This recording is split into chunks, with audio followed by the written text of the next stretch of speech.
আরেকবার বলি, 28শে ডিসেম্বর, 12ই পৌষ,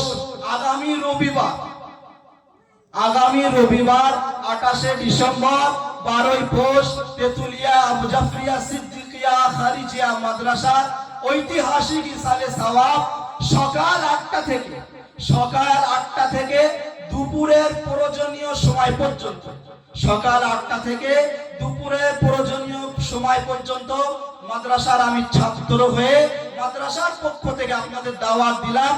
কেমন চেষ্টা করব। বারাসাত তাতুলিয়া বলে একটা মাদ্রাসা চেনে, নাম শুনেছেন? বারাসাত তাতুলিয়া মাদ্রাসা।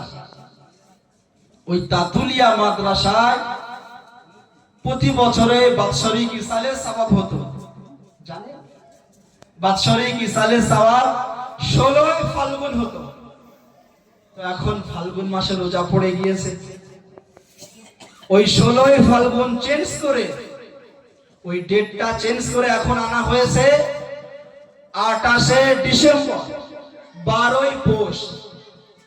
28শে ডিসেম্বর, 12ই পৌষ, তেতুলিয়া আবু জাফরিয়া সিদ্দিকিয়া খারিজিয়া মাদ্রাসা জামিয়া ইসলামিয়া, নাম শুনেছেন?